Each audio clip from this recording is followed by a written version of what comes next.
सत्संगत्वे निस्संगत्वं निस्संगत्वे निर्मोहत्वं निर्मोहत्वे निश्चलतत्वं निश्चलतत्वे जीवन्मुक्तिः पुनरपि जननं पुनरपि मरणं पुनरपि जननी जठरे शयनम् इह संसारे बहुदुस्तारे कृपया पारे पाहि निर्वाणं भेषजं भिषक् சந்நியாசகிருத்தமசாந்தः நிஷ்டாசாந்திபராயணம்.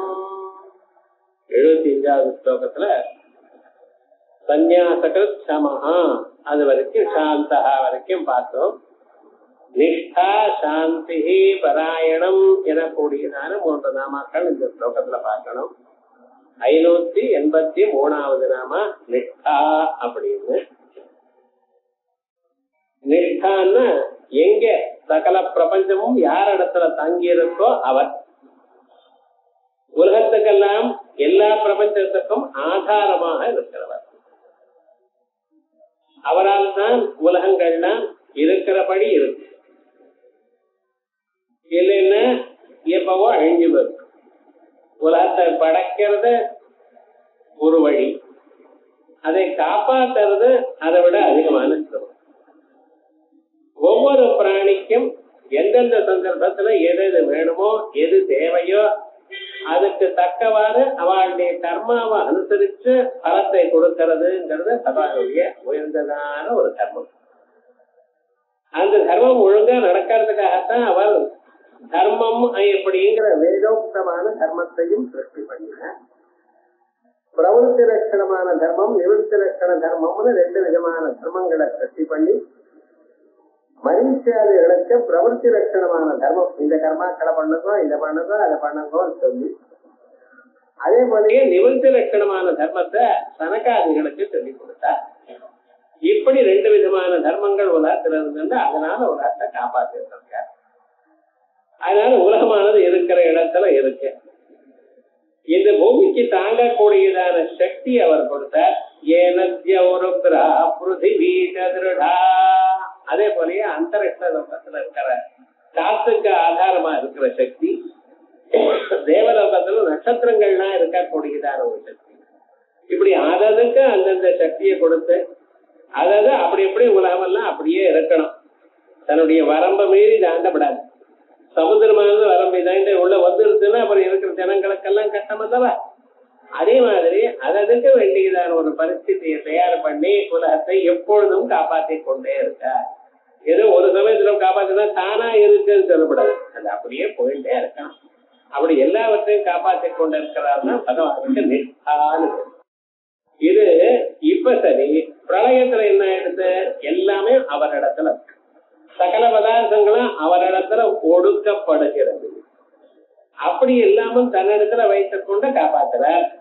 சிருஷ்டி காலத்துல அதை விஸ்திருதமாக பண்ணி ஜனங்கள்லாம் அப்படி எப்படி சௌக்கியமா இருக்கணும்னு காப்பாத்துறார். அதனாலதான் பகவானுக்கு என்ன பேரு? நிஷ்டான்னு பேரு. பிரளயே நிஜனாம் தத்ரைவ திஷ்டந்தி பூதானி. பிரளய காலத்துல எல்லா பிராணிகளும் எல்லா திட பதார்த்தங்களும் அவரிடத்துல தங்கி நிற்கிறது. அதனால அவருக்கு நிஷ்டானு. அப்படின்னா எந்த உலகத்தை நாம் பார்க்கிறோமோ அந்த உலகம் எல்லாம் அவரிடத்துல இருக்கு. அவரை தன்னை விட்டு வேற இடத்துல வச்சுக்கொள்ள. நம்ம என்ன நினைக்கிறோம்? பகவான் நம்மளை கவனிக்கலையோ, நம்மளை விட்டாரோ, அப்படிப்பட்ட சந்தேகங்கள் வரலாம். எப்பவும் அவர் விடவும் தனியா வச்சுக்கல. ஏன்னா தன்னிடத்துல வச்சுட்டு இருக்காரு. எல்லாவற்றையும் தன் சரீரத்துக்குள்ள ஒரு பகுதியாதானே வச்சுட்டு இருக்கார். எல்லாவற்றையும் வியாபிச்சுத்தானே இருக்கார். ஆகையால் எப்பவும் அவர் கைவிடல. நாம் அவரை மறந்தோம். நாம் மறந்தாலும் அவர் எப்படி இருக்கார்? தன்னிடத்திலே பத்திரமா வச்சுட்டு இருக்கார். ஆகையால் அவருக்கு நிஷ்டானு. அதற்கு பிறகு சாந்தி. அடுத்த நாம இந்த சாந்திங்கிற பதத்துக்கு அர்த்தம் நம்ம தெரிஞ்சுக்கணுமே. ஆனால் நம்ம மனசை கொஞ்சம் கவனிக்கணும். நம்ம மனசு எப்படி இருக்குன்னு நம்ம பார்க்கணும். சாதாரணமா நம்ம மனசை பத்தி கவனிக்கிறது இல்லை. நம்ம என்ன பண்ணிருக்கோம்? விஷயங்களை கவனிச்சுட்டு இருக்கோம். இத என்ன அது என்ன அது என்ன ஆயிடுது இது என்ன ஆயிடுது நமக்கு எப்படி லாபம் காலம்பரை எழுந்து ராத்திரி பரியந்தம் ஒவ்வொரு பொருளையும் கவனிச்சுட்டு அதை பத்தி யோஜனை பண்ணிட்டு இருக்கோம். நமக்கு எது வேணுமோ எது வேண்டாமோ அப்பொருள்களை பத்தி யோஜனை பண்ணி கொண்டிருக்கவே தவிர இவைகள்லாம் எந்த மனசுல நிக்கிறதோ அதை யோஜனை பண்ணல. என்னைக்காவது நீங்க மனசை யோஜனை பண்ணணும்னு நினைச்சு பார்த்தேன்னா அப்ப அது என்ன தெரியுதுன்னா இந்த மனசை நம்மள கண்ட்ரோல் பண்ண முடியாதுன்னு தெரிஞ்சிருக்கு. ஒரு 10 நிமிஷம் கண்ணை மூடிட்டு ஜபம் பண்ணுங்க. வேற எதையும் தியானம் பண்ண வேண்டாம், பகவானையே தியானம் பண்ணுங்க. உங்களுக்கு இஷ்டமான பகவானை தியானம் பண்ணுங்க. நான் ஏதோ சொன்னேன்னு இல்லை, இல்ல வேற எதையும் தியானம் பண்ணாம ஒரு எண்ணமும் வராம மனசு இருக்கான்னு யோஜனை பண்ணி பாருங்க. ஏன் பகவான்லாம் எனக்கு இஷ்டம் இல்லை சார் இருக்கலாம், சரி. அது பிடிக்கலையா, சரி. மனசுல ஒரு எண்ணமும் வரக்கூடாது, கிளீனா இருக்கணும். எந்த எண்ணம் வந்தாலும் அது அப்புறம் அப்படியே தள்ளி விட்டு எண்ணம் இல்லாம மனசு இருக்கான்னு கொஞ்சம் யோசனை பண்ணி பாருங்க. உங்களால அந்த மனசை நிறுத்த முடியாது, ஒரு பொருள்ல நிறுத்த முடியாது. ஆனா பொருளே இல்லாம வெறுமன சூன்யமான பதார்த்தத்திலையும் மனசை நிறுத்த முடியாது. அப்பதான் நீங்க அறிவில் நம்ம மனசானது எந்த அளவுக்கு வேகமாக போறது. அதை நிறுத்த முடியல, உங்களால யாராலையும் நிறுத்த முடியல. அதை நிறுத்துறதுக்கு என்ன பண்ணணும்? அபியாசேன கௌந்தேய வைராக்கியேன கிருஹ்யதே. அபியாச வைராக்கியங்கள் ஒண்ணுதான் அதை நடக்க வழி. ஏனென்றால் நம்ம பக்கத்துல இருக்கிற பொருட்களே நமக்கு ஹிம்சை கொடுக்க நம்ம நினைச்ச மாதிரி இல்லை. ஒரு ஆத்துல இருக்கமையா ஆத்துல மற்றவர்கள் எல்லாம் ஓடிண்டே இருக்க நம்மளை கவனிச்சுக்காம. ஏன் சார் இப்படி சொல்றேன், உங்களை கவனிச்சுக்கலையே கேட்டு பாருங்க. உங்களுக்காக பிராணனே விட தயாருங்கிறான், ஆனா ஒரு வார்த்தை பேசுறது இல்ல. இல்ல அப்பா பாட்டுக்கு அப்பா தன் காரியத்தை பாக்குறா, அம்மா தம் காரியத்தை பாத்துக்கா, குழந்தைகள் எல்லாம் ஒவ்வொருத்தரும் அவாவா காரியத்தை பார்த்துட்டு இருக்கா. எப்ப பார்த்தாலும் ஓடிட்டே இருக்கா, எதை தேடி ஓடுறான்னு தெரியல. இப்படித்தானே ஆத்துல நடக்கிறது. ஆனா ஆத்துக்கு வந்தவா கூட அவ காரியம் ஏதோ பேசிட்டு போயிட்டே இருக்கா. அப்ப விவகாரம் என்னன்னா, நம்மள தனியா யாராவது கவனிக்கிறாளோ யோஜனை பண்ணி பாருங்க. கவனிக்கிறா எது தெரியுமா, நான் உங்களை உங்க காரியம் பண்ணாம தடுக்கிறேன். ஒரு 10 நிமிஷம் ஜபம் பண்ணுவோம்னா அதை விடாம பேசிட்டே இருப்பா. எப்ப வேணுமோ நீங்க சமாதானமா அப்பெல்லாம் பிஸியா இருப்பா. நம்ம முக்கியமான காரியம் பண்ணும் பொழுதுதான் இது இல்ல அது என்ன இது என்ன பூர்வம் எல்லாம் பேசிட்டு பொழுது போக்கிட்டு இருக்க. இப்படி இந்த மனசை நல்லா யோஜனை பண்ணி பார்த்தேனால் நாம இந்த உலகத்தோட சம்பந்தப்படுவதனால் மனசுல 1000 விதமான கொந்தளிப்புகள் ஏற்படுறது. இந்த கொந்தளிப்புக்கு தான் அசாந்தின்னு பேர். அந்த கொந்தளிப்பு குறையணும். எப்படி குறையும்? அபியாசத்தினால. ஒரே நாள் ஜபித்து ஆரம்பிச்சிடும், நிறுத்து மனச முடியாது. பகவானே சொல்றார், சனை சனை ரூபரனே புத்தியாத்ரதி கிரஹீதயா. கொஞ்சம் கொஞ்சமா பிராக்டிஸ் பண்ணப்பா. ஏன்னா இந்த மனசானது இப்படி கொதிச்சுட்டே இருக்கிறது எத்தனை நாளா? சில கோடி யுகங்களா நடக்க. அத்தனை நாளா அது கொந்தளிச்சுட்டே இருக்கு. தெரியாது நமக்கு ஏன் இப்படி இருக்குன்னு தெரியுது. கவலை இருக்கு, கவலைப்பட்டு இருக்கோம். ஏன் கவலை இருக்குங்கிறது தெரியாத நிலையில மனுஷியால் இருந்துட்டு இருக்க.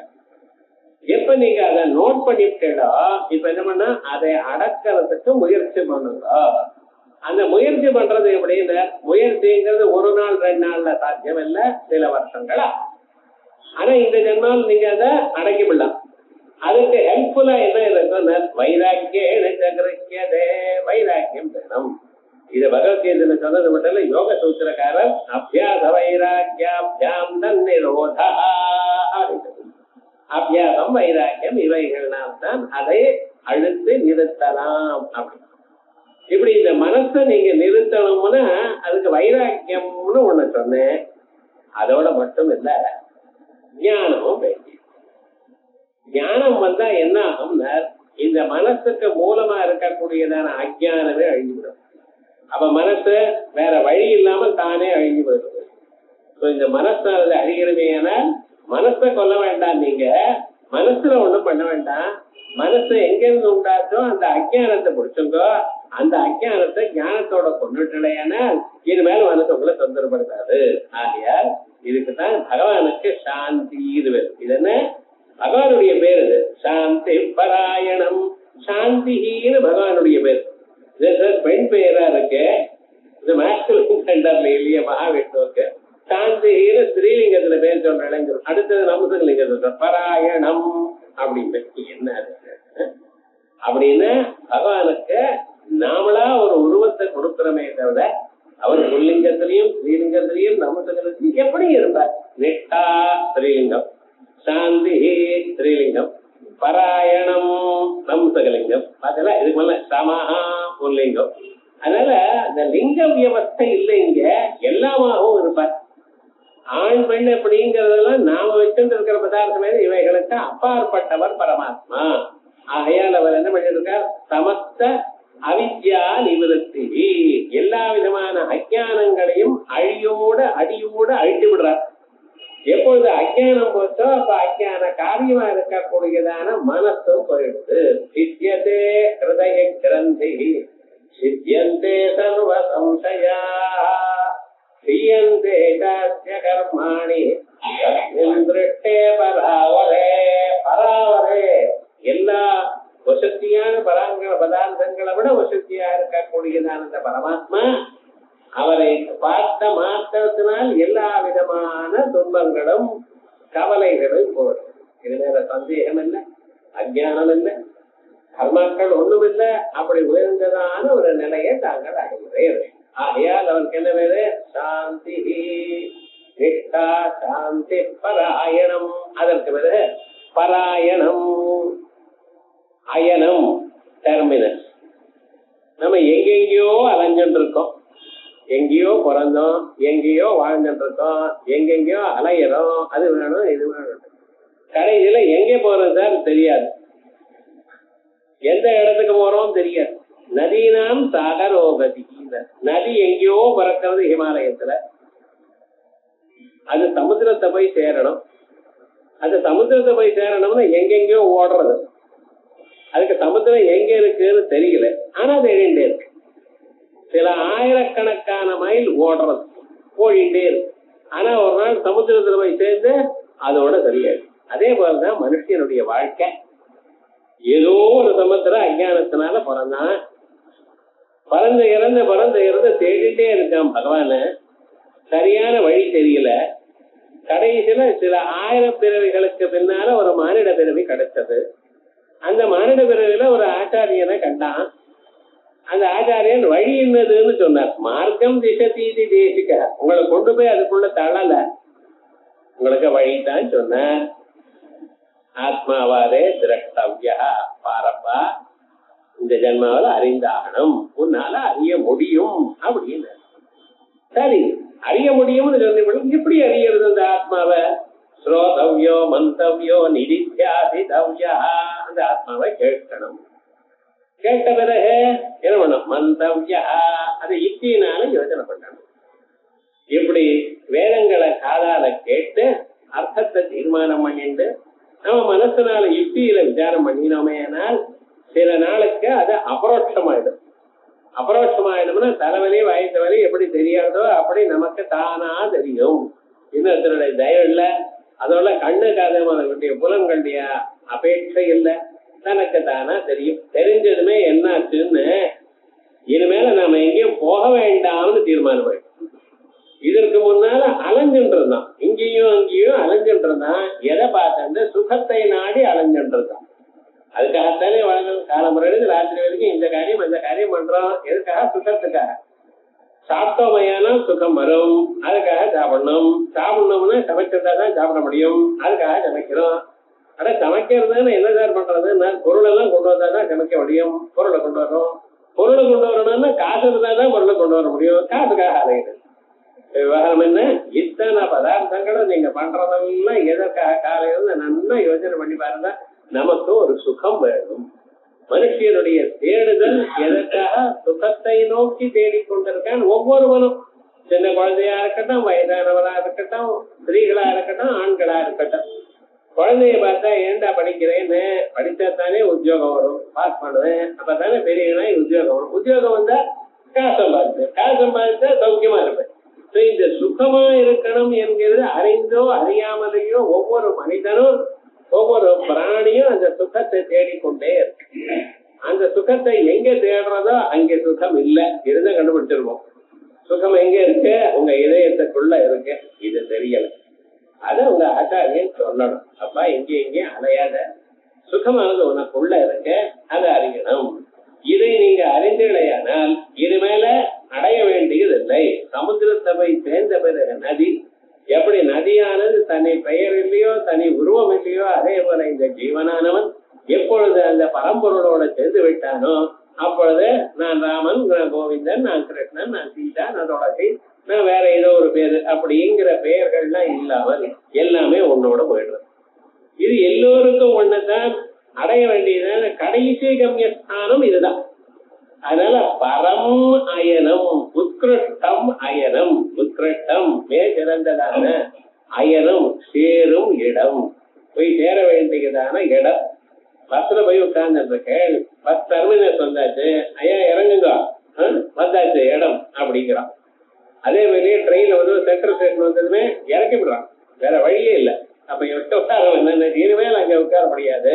அதே மாதிரி தான் நீங்க எங்கேயும் அலைஞ்சிருந்த பல பிறவைகள்ல பல வேஷங்கள் கட்டி பல ஜென்மாக்களை எடுத்து கடைசியில ஒரு மானிட பிரிவுல வந்து ஒரு ஆச்சாரம் அடைஞ்சு அவர் வழியாக ஆத்ம தத்துவத்தை அறிந்த பிறகு அவரிடத்துல போய் சேர்றேன் அப்படின்னு அவரா ஆயிடுறேன். அதனால எல்லோருக்கும் போய் சேர வேண்டியதான இடமா இருக்கிறதுனால பராயணம், பரமும் உத்கிருஷ்டம் அயனம், பரம் மிக சிறந்தது.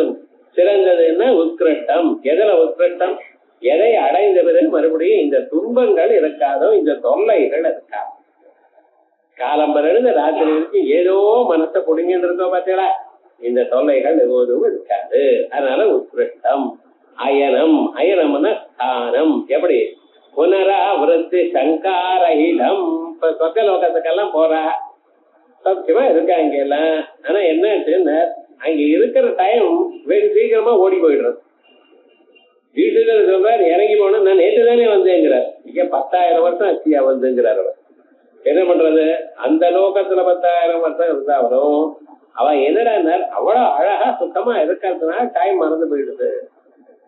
அதனால வேகமா போறது டைம் மறந்து போயிடுது. இறங்குன்னு சொன்னதுமே ரொம்ப கவலைப்படுறாங்க. என்ன ஆச்சு? வேற வழி இல்ல. அங்கே ஏதாவது ரீசார்ஜ் பண்ணிக்கலாமா? ஒண்ணும் முடியாது. அப்பதான் அங்கே எல்லாம் செல்போன் தான் இதுக்கு ரீசார்ஜ் பண்ணிக்கிறதுக்கு ஒன்றும் கிடையாது. என்ன ரிட்டர்ன் பண்ணும், இறங்கி திரும்பி போனா போயிட வேண்டியதான், வேற ஒன்றும் பேசவே முடியாது. அங்க என்ன சுப்ரீம் கோர்ட் இருக்கா, ஏதாவது இருக்கா அப்பீல் பண்றதுக்கு? ஒன்றும் கிடையாது. இறங்குன்னு சொன்னா ரிட்டர்ன் பண்ண அவ்வளோ, அவன் பாட்டுக்கு போயிடும், மறைஞ்சு போயிடுவான்னு. ஓடி போனா பிடிச்சிக்கலாம், அடுத்த மறைஞ்சு போயிட்டான். கரெக்டா அந்த சமயம் வந்ததுமே அங்க இருந்து கீழே விழுந்துருவாள். அவ்வளவுதான். எங்கே மேகத்துல இருந்து மழை, நீருண்ட மேகத்துல விழுவள். நீருண்ட மேகம் மழையாக வருவான். மழையாக எங்கே விழுமோ தெரியாது, எண்ணம் கொண்டுதான் மாட்டிப்பான். அப்படி பதார்த்தங்கள்ல மாட்டிட்டு அப்புறம் ஒரு அப்பா சாப்பிட்டா அதன் வழியாக வந்து மறுபடியும் பிறக்கிறான். இப்படி இது என்னத்தான் இருந்தாலும் என்னைக்கு நமக்கு வருங்கிறது தெரியல. அந்த ஊர்ல இருக்கிற பரியந்தான் நம்ம என்னைக்கு திருப்பி பூலோகத்துக்கு போனோம். இவம் லோகம் ஈனதரம் வா விசந்தி, இந்த லோகத்துக்காக வரான். இல்ல ஈனதரம் வா விசந்தி, இதை விட போதும் மரம் கொடியா ஆகலாம், இல்ல பூச்சியா பிறக்கலாம், யாருக்கு தெரியும்? அந்த பிராரப்த கர்மாவில எப்படி இருக்கோ அதுக்கு தக்கவாறு வருமே தவிர நாம் இது வேணும் அது வேணும் என்று கேட்டுக்கொள்வதற்கெல்லாம் நமக்கு இதுக்கு வேண்டியதான சாய்ஸும் கிடையாது. கர்மா எப்படி இருக்கோ நமக்கு தெரியாது. யதா கர்ம யதா ஸ்ருதம் யோனிமன்யே பிரபத்யந்தே சரீரத்வாய தேகினஹ அணுமன்யேன சம்யந்தி யதா கர்ம யதா ஸ்ருதம். தெரியாது இந்த கர்மா ரகசியமானா இருக்க. நம்ம நினைக்கிறோம் இந்த ஜென்மால நல்ல கர்மாக்களையே பண்ணிட்டு இருக்கோம், யாருக்கும் இம்சை பண்றது இல்லைன்னு. அது முடியாது. நம்ம நினைக்கிறோமே தவிர அப்படி வாழ முடியாது. மனுஷனுடைய வாழ்க்கையும் எதை பண்ணினாலும் சில பேருக்கு சிரமம் தான் இருக்கா, சில பேருக்கு நியாயம் பண்ணலாம். அப்படி இருந்துட்டோம், கவலை இருந்துட்டோம். இருந்த போதிலும் நம்ம நல்லதே பண்ணிட்டு இருக்கோம். அடுத்த பேரு நல்லதா வரணும்னு யாரும் சொல்ல முடியாது. ஏன்னா அங்கே ஸ்டாக் கெடுதல் இருந்தது, ஏன்னா இது கலந்த பிறகு அது வந்தது, ஏன்னா ஒண்ணுமே நம்மளால சொல்ல முடியாது. ஆகையால் இப்படி இவன் கட்டப்பட்டு அந்த லோகத்துக்கு வந்து போய் திரும்பி வர வேண்டிய நிர்பந்தம் உண்டு. எந்த லோகத்துக்கு போனாலும் போனா திரும்பி வரணும். போனா திரும்பி வராம இருக்கிறது என்னன்னா ஒன்னே ஒண்ணு பிரம்மலோகம். சில சமயத்துல இந்த பிரம்மலோகத்திலையும் சில பேர் சகுண உபாசகால் பண்ணினவர், கிரமமுக்தி பலகமான உபாசனைகள் பண்ணினவர்கள். அவர்கள் போனா அவ அங்கிருந்து வேதாந்தத்தை வாசி அப்படியே போவான். ஆல் அதர் எந்த லோகத்துக்கு போனாலும் அந்த கர்ம பலமானதே திரும்பி வரணும். இத திரும்பி வர்றதுங்கிற ஒரு டவுட் இருந்துட்டே இருக்கு சார். அது எப்ப சொல்லுவான்னு நம்மளால சொல்ல முடியாது. சோ பர்ஃபெக்டா ஒண்ணு சொல்ல முடியும். இந்த லோகத்திலயும் எப்படித்தானே உயிரோட இருக்கான், வாழ்ந்துட்டு இருக்கான். எப்ப போவான்னு யாராவது சொல்ல முடியுமோ? கேரண்டி இல்ல. நம்ம போக மாட்டோம் சார். இப்ப அதெல்லாம் 90+ அப்படின்னு வச்சுட்டு இருக்கா லோகத்துல ஜனங்கள்லாம். விவகாரம் என்னடா, அது வரைக்கும் போறதுக்கு அவ்வளவு வாய்ப்பு இல்ல. இன்சூரன்ஸ் கம்பெனி கூட என்ன சொல்றேன், 70 வரைக்கும் இன்சூரன்ஸ் பண்ணிக்கிறேன் சாருங்கிறான். அப்படின்னு என்ன அர்த்தம்? 70 வயசு வரைக்கும் நீங்க அது வரைக்கும் ஒரு கேரண்டி இருக்கலாம், ஒரு ஐக்கியம் தானே. ஆனா நிஜமா சொல்ல முடியும். என்ன சொல்ற, அந்தியஸ்வாசா கிமயமதவா உபந்தியா, இதான் கடைசி மூச்சோ இல்ல கடைசி மூச்சுக்கு முன் மூச்சோ யாரும் சொல்ல முடியாது. யாருக்கும் கேரண்டி கிடையாது. ஜோசியத்துல பார்த்தாலும் தெரியாது. மேக்சிமம் என்ன சொல்லுவாங்கன்னா, இந்த சமயத்துல உங்களுக்கு ஒரு ஆபத்து இருக்கு சார், ஒரு பிராண கண்டம் இருக்கு சார், ஜலத்தினால கண்டம் இருக்கு, நெருப்புனால கண்டம் இருக்கு, இப்படின்னு சொல்லிட்டு இருப்பா. அவ்வளவுதான். ஆக்சுவலா அப்படின்னு சொல்லிவிட்டு போய்ச்சவனும் இருக்கான். சௌக்கியமா ஆனந்தமா ஒன்னும் கவலை இல்லைன்னு வெளியில வந்ததே போட்டுன்னு போயிட்டாரு. அதுக்கு அவரை எதை இன்சூரன்ஸ் பண்ண முடியுமா? யாரையும் ஒன்றும் சொல்ல முடியாது விவகாரம் முழுக்க. அதனால என்னென்ன இந்த மரணம்ங்கிறது ஒண்ணும் தெரியல. இதே மாதிரி தான் ஸ்வர்காதி லோகத்திலையும் அங்கேயும் இருப்பேள், வாழ்ந்துட்டு இருக்கேள், சுகங்களை அனுபவித்துக் கொண்டிருக்கேள், வெகு நாளா அனுபவித்துக் கொண்டிருக்கேள். ஆனா எப்ப முடியும் தெரியாது சார். இப்படிப்பட்டதான சந்தேகம் இருக்கிறதுனால இது எப்பொழுதும் கஷ்டம் தான். இப்படிப்பட்டதான சந்தேகமே இல்லையா. புனராவரத்து சங்காரஹிதம், அப்படிப்பட்டதான ஒரு இடம் பராயணம். ஆயால் யார அடைந்தவரு மறுபடியும் திரும்பி வர வேண்டியது இல்லையோ அப்படின்னு. அதனால பரம் உத்கிருஷ்டம் அயனம் ஸ்தானம், மிக சிறந்ததான இடம்.